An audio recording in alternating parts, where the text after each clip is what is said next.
Our first match of the day is starting to get exhilarating here as the Playing Ducks take on Tricked Esports, and we are tied 1-1. Yeah, we are. And, well, we already saw Stitches asking for some playtime. I wouldn't mind having a few hooks in the game. Maybe later on. Dignitas is playing later, you know, JPL bringing out those hooks. But for now, the Playing Ducks are hoping to continue their trend of winning here as we are gearing up for our third Battleground of the Best of 5 series. Let's find out where exactly we are going. It looks like it will be Dragonshire. I like it. I love Dragonshire. Dragonshire is a fantastic map to watch in competitive Heroes of the Storm. All the coordination that you need on this map, the shot calling plays such a huge role here. Do you go for the shrines? Do you go for the Dragonite? You just stall out, try to win the lane here. And there's a lot that we can observe on this one. And drafting is, of course, influenced by it also a lot since globals have such a huge priority here. This Battleground is probably the most tug-of-war-like of all of our Battlegrounds. Fighting over those 2 shrines are so important for unlocking that dragon. And the moment you finally do it, you break in and you get over the opponent and you finally outplay them, you get awarded with a huge dragon that can push in. Another thing that we could see again is also Leoric. It's a hero that is great for the solo lanes. Normally when you're playing on Dragonshire, you're trying to have a solo lane up at the top. You have either a rotation with a 4-man between mid and bottom, or you have a tri lane at the bot lane. And oftentimes to the top, you see a great solo laner like Leoric, and it's a hero that especially Tricked has played quite a bit. And the last time they played on this map, they also chose Leoric to just run that solo lane. It could be something that they are now doing too. And one way or another, going to be fun to watch the draft now. It's all about the top lane too for this Battleground. You talk about the Leoric, suddenly Sonya, Dehaka, Ragnaros. Less seen here in Europe, but he still has his own place here on this Battleground in particular.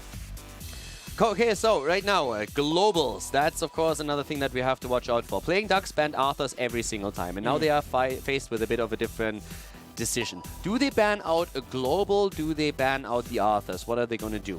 We have mostly 2 global heroes that come into play here, and they actually ban Dehaka. Okay, so that leaves the false set open, and also Arthurs. What does Tricked Esports prioritize? 100% Arthas, man. Like, they love that hero. Every single time in the past, they have picked up Arthas if the opportunity has presented itself. It's just someone that works so well for Alex Aproji. You get your flanks set up. Also, you can own the wings. Oh my gosh, it's not 100%. They're going for Falstad. It's the bird. So Playing Ducks, they should get it, right? Yeah, so Trick chose Playing Ducks the bird here on 1, and now we could see that Arthurs. I mean, if the Ducks don't take Arthurs now, they know already that Trick is going to take him in the second rotation. So they have to have a strat set up for it no matter what. Wow, very interesting to potentially take the false set over the Arthas to see if that pans out here. Playing Ducks, do they have someone that can run Arthas? You have Nande, obviously. Yeah, you can run it pretty well in the top lane. Crisplosion can run that too. Normally we see him on this map more leaning towards Johanna. That is more his go-to hero for this map in particular. But if they go for an Arthas, they could combo it with an Anubarak. We could see the Malfurion, Howling Blast into Roots. Yeah.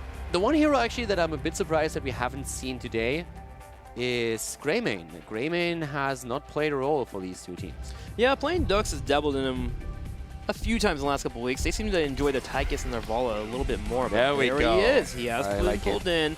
And now is the time for the Playing Ducks to make their choice. They go for Malfurion. Arthas has been left alone here. Tricked Esports on the opposing side will now get their choice here. I do like the Mal pickup. First off, because if you are playing against Arthas and you get him down to a quarter health, he's usually going to pop that Army of the Dead, start healing up. If you get a clutch timing with the Twilight Dream, you can go in for the punish. You know, I'm really interested in that Dehaka ban, because what happens if they ban Arthas? You have both of the globals available, so Trick can make a decision if they want to go into Falset or Dehaka, and the other one is left for the Playing Ducks. So with the Ducks banning out Dehaka, they left only 1 real global in the game, and Tricked Esports says, okay, we picked that, we get enough value out of it. So it more or less signals that on this Battleground, the Playing Ducks are more afraid of a Dehaka than of anything else. Because now they have the global on the other side, plus Arthas on top of that too. So that's a really interesting ban to see that. Dehaka gains a lot of value on that top lane, but that they're really so afraid of Dehaka here that they are willing to just simply ban him out and allow Tricked Esports on top of that to get an Arthur plus a false stat. That is pretty significant. It doesn't make sense, though. Think about it. If you're ever in a situation where maybe you're in a 4-on-4 on the bottom and Dehaka's in the top lane and he rotates in, there are the 2 bushes on the left side and the right side of the temple that if he gets in and he does hit that drag, that's a guaranteed kill every single time, or at least a burnt cleanse, simply because he hit Z and Q. He has definitely amazing utility here, but giving Trick Esports, Falstad plus Arthurs, whereas on every single map so far, Playing Dogs looked at the map and they said, like, you know what, the first thing we're going to do here, we ban out Arthurs because we are not going to give that to Alex. And they said, even in the interview before, if Alex has an on day, we might be in trouble here. So now they give Alex one of his best tools. So that is pretty cool to see that they are just putting so much priority on that ban on the Haka over that. But we have even more for Trick. They have Gul'dan too. Yeah. Trick Esports is in a really good spot right now. You have one of the best globals for this battleground. You have Arthas, which is one of their best warriors in terms of flanks and getting set up. And one that's pure comfort pick for their shot caller, or one of their shot callers, Alex the Proji. And then you have Gul'dan, who is great for going between middle and bottom lane. If they put themselves in a spot where Falstad's top lane, Arthas gets a Howling Blast, Gul'dan brings out a couple Qs, that's a dead member every single time. Trick has such a good foundation. Now, Playing Ducks has been out Ariel. The mix-up with Gul'dan here is just too powerful, and you can keep that Arthas topped off constantly with those heals. So, we have a few things that we still need to talk about. And Nubarak is possible for Trick. So they can play Arthas and Nubarak. There is still Eoric around. Both great top guys. Okay, Nubarak is taken. Abathar taken with that. So the double Greymane play is available at this point for the Ducks. Trick, what are they going to do now? Are we going to see that Leoric play? Problem, of course, is that normally when we're talking about a Leoric, it is Alex who plays the Leoric. He would probably also like to play the Arthurs, but when we're talking about tanks, we have seen Rema switch more into that main tank role for Trick. It's something that enables Alex to make more plays. He has been talking about that in the past, that he feels it frees him up to initiate more plays. So they could switch that role around a bit, but they still need one way or another a top laner. Arthurs can fill that role, but traditionally you don't necessarily want him there. What do you think about double support? When we're talking about the support, I would love Lucio. Yeah. All right. Okay, that's an interesting approach. So with Johanna, all of a sudden, it frees up Arthurs to be the top laner. Because Falstad would like to be in the rotation. You can have Falstad on the solo lane. Personally, I would prefer... I guess it matters a bit to the extent how you want to use him, but normally when you have Falstad in the foreman, you can fly top to just put pressure out of the solo lane of your opponent, make it a 2 versus 1. So that is one of the setups. And as, oh god, I am liking that last pick. There's the Chin. This is an awesome game. I love it. This is Europe right there. Playing Ducks really mixing up their drafts today, bringing out the Abathur, now the Chen here for that top lane. We've seen Chen once before here in HGC Europe, and it was played by Hydra from Synergy. They didn't win that battleground. I believe it was on Brax's holdout. But nonetheless, now we have a Chen for the Ducks. Yeah, and not only a Chen, we have a Chen Abathur. Yeah. So that is wrecking backlines. And also Chen is fantastic on the solo lane. Chen is a fantastic solo lane hero. The one thing, of course, that is very annoying for him is if he's up against a lot of stuns. How many stuns do we have on the other side? None. Wow, only ults. The only thing that they can use for stun is heroic abilities. That's the only thing that can really drop him out of his shield. Well, you have Condemn. You also have the Lucio Boop. So there are a couple of things here to stop it, but it's nothing that's like aggressive and holds him down for a while. Exactly. You can interrupt, but you can't lock him down in a sense. So we have a stun with Johanna. We have the Horrify that can disable him, but you're not going to see a solo lane up at the top that can really do that. Johanna, I wonder actually if it triggers them enough that they are saying we are going to set Johanna on a solo lane, which you normally don't really want to do. But if you're afraid that Chen gets too much value out of the trade and you want to have the condemn against that, maybe? I don't really think so. Normally you would expect Arthurs to be up at the top lane now. But let's see how they're going to play this. There's very little that they can do to keep that Chen in check outside of big team fights where they are willing to drop a Horrify and also, of course, the Blessed Shield itself. Well, we'll have to see how they handle it. Let's go ahead and go into game number 3. We are tied 1-1. How will Trick Esports handle Playing Ducks and their Chen? Beautiful draft for our third game here. Cool heroes to watch for us once again. And of course, it's all about the Chen. The Panda to the left for Team Playing Ducks. Nanda playing him Sport Billy on Abathur this time. Chris on Greymane, Wolfjoe on Malfurion. And we're seeing Crisplosion on Anubarak. To the right, Trick Esports in the red. Nape will be playing the Lucio. We're going to have Arthas played by Alex the Proji. Falstad will be played by Ethernal. We're also going to have Crosby playing the Gul'dan, and Rimmer will be on Johanna. I also like the pickup on Johanna just simply because I feel it is, as I said before, the Ducks usually run Johanna on this battleground, and that seemed to be something that was a bit targeted. So the thought process was definitely there, where they just said, okay, listen guys, we have the Arthurs already, we can now also pick the Johanna, and then we are in a spot where we pick heroes away from them. We put them into a bit of an awkward position here, and at the same time we have a strong wave clearer for the 4-man, but we can set Arthurs up to the top. And that's what they're currently doing. So Arthas is indeed at that top lane, and we have that 4-man rotation down to the bottom with Johanna using that wave clear to push the Ducks back. Let's see how this unfolds for the team. Trinity Esport, in terms of their 4-man rotation, should be able to clear out quickly over their opponents. Now, Chris on that Greymane should aid enough in terms of clear, but that's going to hold this 2-2-1 rotation setup here as we have one on the top. Nande will just do his best to control that lane, and already you're seeing the fruits of his loom. You see the towers here, low on ammo. Top lane is going to be really interesting. As I said before, there is a lack of a really hard CC against Chen for the solo lane. And Johanna, I could have actually seen them even trying to... Johanna is not really the hero you want to have going one-on-one against the Chen, but it's really the only thing they have right now which would make sense for them to kick him out of the trade. And you can already tell how Infernal is even attempting to help out here. But with having the Abathar on top of all of this, Nande is just going to have a really good time up here.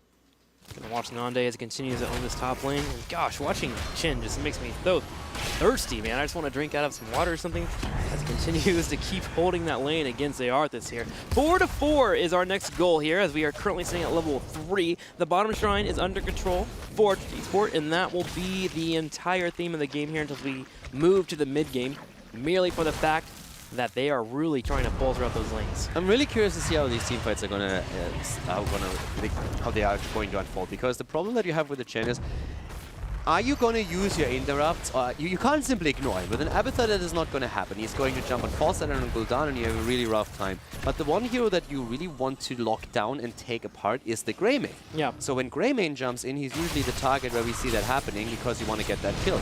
So I really feel that playing Ducks, if they play this correctly, have a very disruptive team fight potential, and they should have the ability at least to put a lot of pressure on Falset and Gul'dan and get those kills. So it's a scary lineup that they're running here, even though it's not really the norm that we usually see. Yeah, it really is. Chen is happy when he's getting CC'd because, again, as you mentioned, the Greymane can get in and be aggressive. So we'll see how that pans out.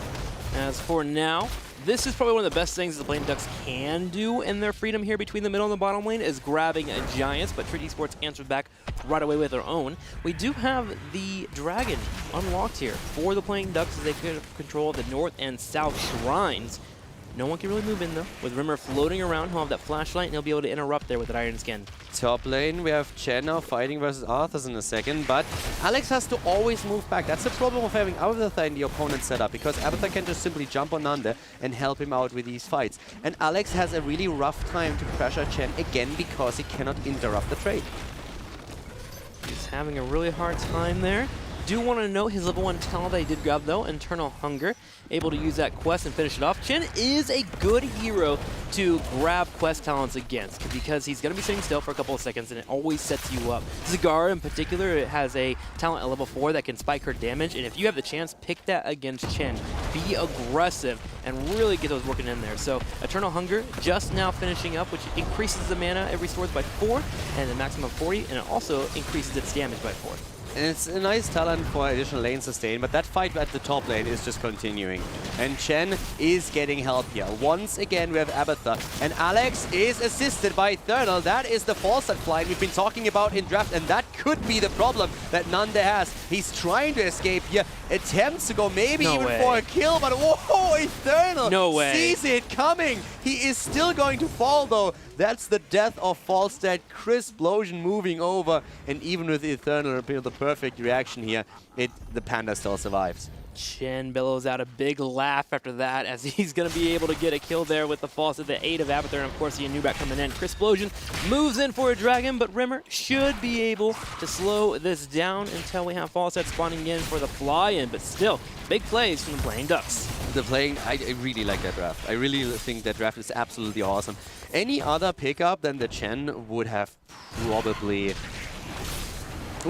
ended with them losing out on this very hard, but Chen can not only hold his own in the top lane, he can pull the shit back easily. It's really that synergy with Chen and also the Abathar and them opening up space in teamfights later on for Greymane as well. That is really the big part here. Chen as a solo laner against no stun comps is amazing.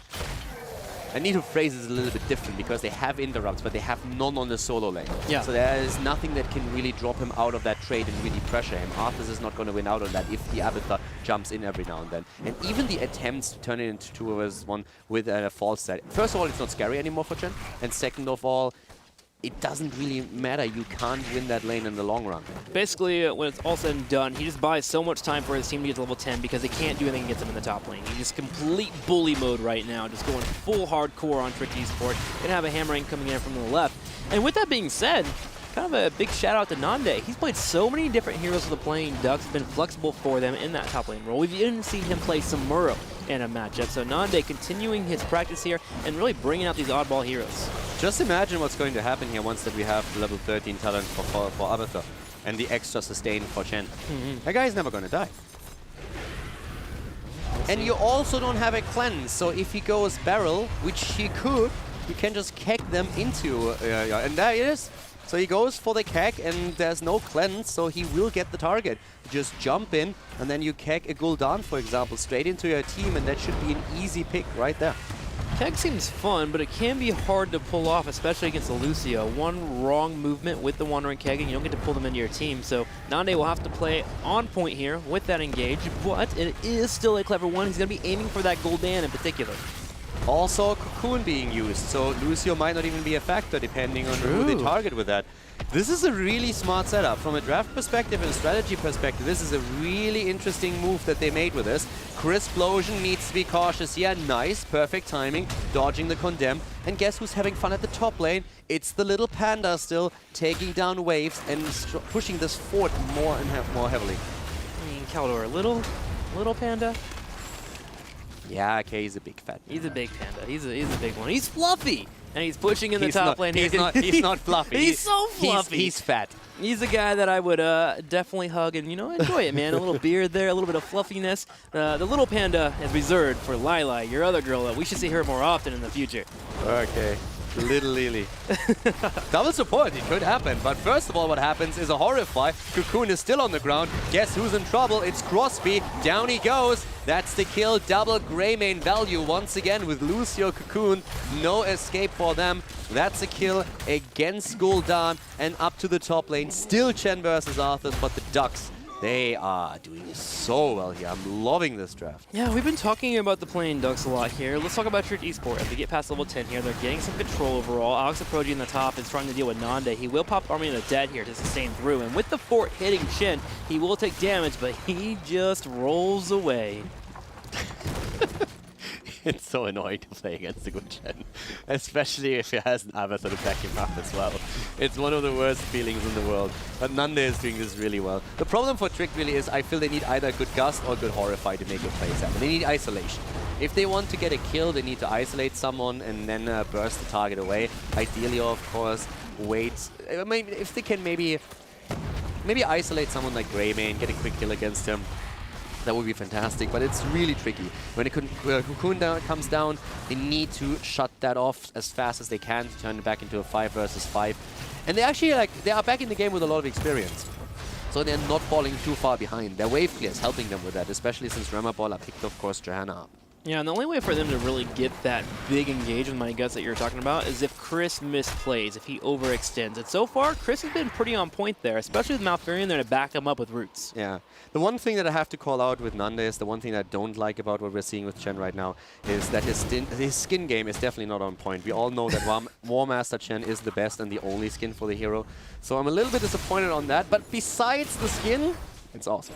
Well, what about this level 13 here? Withering Flames. Setting a hero on fire reduces their spell power by 25%. Looking to really just take out Gul'dan in every single fight. It's the main damage dealer that they have with the Gul'dan. It's definitely an adjustment to the opponent's draft. Normally, you wouldn't really see that here. Pressure Point is oftentimes the talent of choice that we see in this case, just because it helps you to stay on a target way more and lock it down for everyone to kill. But if you are simply attempting to take damage away from your opponent, what they're doing here with the Withering Flames is of course a pretty fantastic move as well. But this is really a targeted build. The standard talent would still be Pressure Point. And the good news, too, is every time he uses that, it's synergized with a level 4 talent where he gets a damage aura. So really, just being near that Gul'dan and burning him down will be a big tool here for the Playing Ducks to use. And Lucio, without the amp it up, can't actually out-heal that damage coming from Chen. So a difficult situation for Trick Esports to deal with. Cocoon has been popped for Explosion on the right side, but with Rimmer showing up, all 5 members for Trick Esports are going in for a 5v4 engage. Sport Billy is completely in the back with a copy on Abathur, losing that very early here. Not able to do a lot with it, and Playing Ducks need to move back. There's an attempt to go for a gust as Eternal flies in deep. Horrify is being used. Isolation on Wolf Joe. He is down. They might try and turn it against Chris, but are not able to secure their kill. Tricked with a very nice fight here, capitalizing on the mistakes that Playing Ducks made with this engagement. Yeah, that really hurts there. Wolf Joe, not really, you can't fault him too much there for using the Ice Block. Not wanting to get Mighty Gust into the opposing team, but with the Blessed Shield follow-up because of that Ice Block, he gets picked off due to the Trick Esport going in for the aggressive play. So good job by then. Chen does get the fort in the top right. Trick Esport, though, will take the opportunity to take out the keep wall, and now they have a keep exposed. Yeah, the Ducks right now, I feel like that draft enables a lot of things for them. I mean, it puts them into a really good spot. They have constant pressure at the top, but that flank that they were attempting, where they are going for the fight, that did not work out at all. The coordination just wasn't there. They need to be a little bit more on point with what they're attempting to do here. The Cocoon was forcing the battle, but then they never could really get into that backline with the exception of the Abathur copy, and that didn't really net them very much. And then on the way back, that Horrify and the Blessed Shield that you pointed out really destroyed them. The Ducks are still ahead in experience, just slightly, but what I really like about Tricked is how they play a very concentrated game. Like, they really pay attention to what they are trying to do here. They always push the lanes. They're making sure that they are taking down the fort at the bot lane. They take camps here. So it's a really well thought out approach against a very difficult comp to play against with what they are using. I'm gonna need to see Playing Ducks get their chin in the fight soon here, though. That's the one thing that's been missing out. Esport, you talk about the rotations, they've been playing very concentrated, but we haven't actually had a full fight break out for the Playing Ducks. Yeah. Need to see that aggressive play from Chen at some point. He finally rotates down here in the bottom left, especially the Mercenaries pushing in. Nade is on the left side here. We'll be healing up with the aid of Wolf Joe, but with Trick Esports having 5 members in the bottom left, Abathur can go for rotation, but he has to watch out for Falstad. You make the best point here. This is exactly what they need to do. We need to see that 5-man fight where Chen goes into the backline, tries to lock down Crosby, gets help from Abathur now that we have the 16 talent for the extra slows. So there's a lot of arguments to be made for the Ducks, but they need to have that engagement where they're just like making sure that they go into the fight. Now they have the copy on Abathur. They need to make a play now. They're already looking for it. Cocoon is not used yet. Sport Billy is going to lose the copy soon, and the opportunity has passed, and that's going to take this one. This is where Chen is good, though, at locking down targets and keeping them around the area.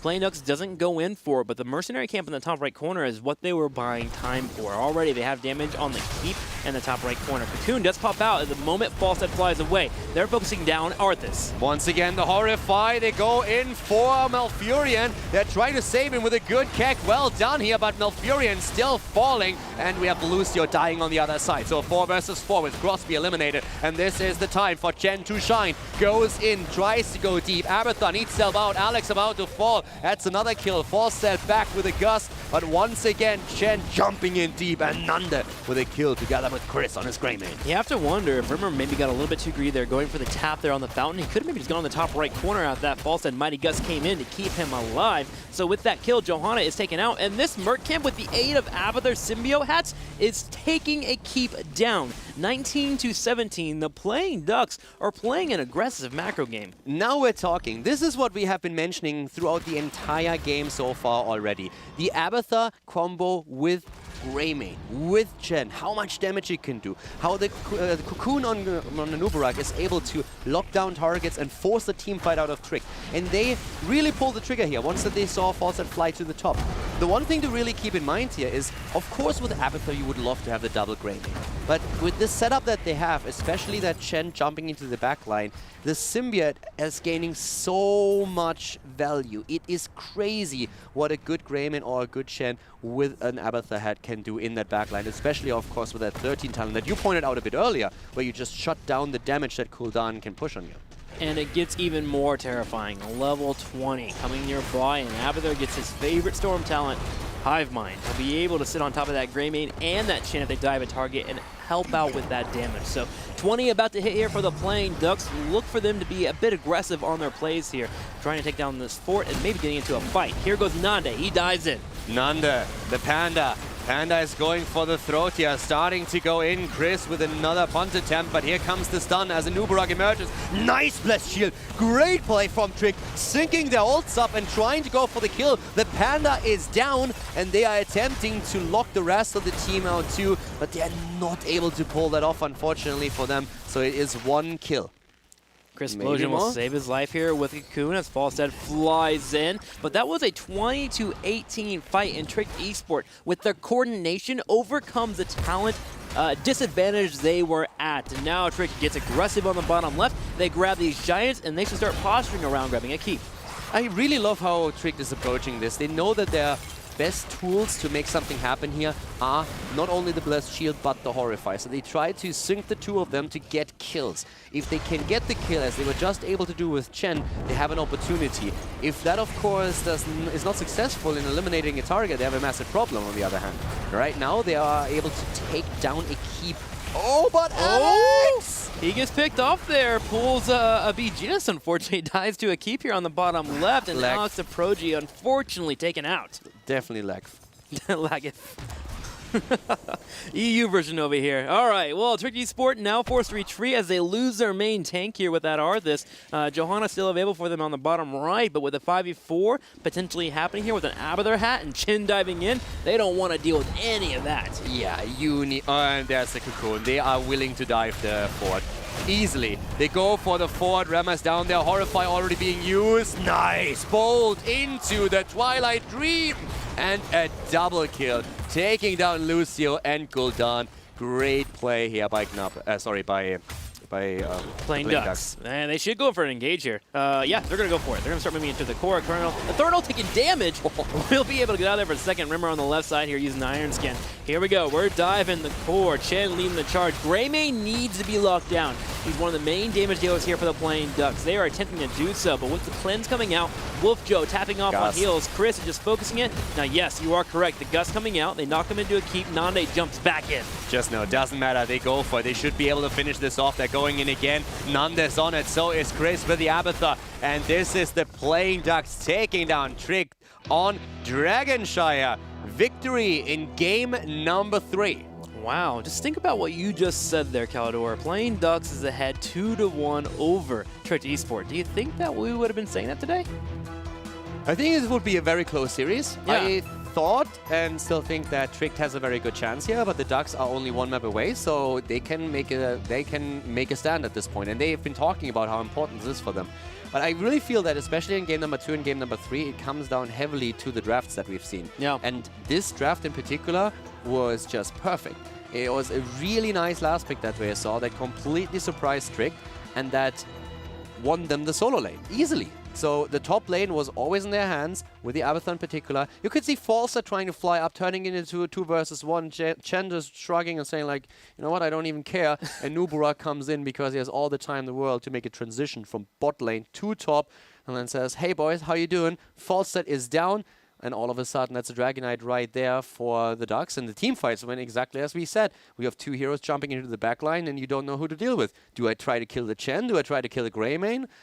It was brutal. What I love about it is that the Playing Ducks took one of their players that we don't normally call a playmaker, and they allowed him to make the plays. He controlled that top lane. Seeing Nande at a spot there where he could be so successful for the Playing Ducks was such a treat to watch. But they still have to finish the series out to beat Trick Esports. Can they do it in game number 4? We'll find out.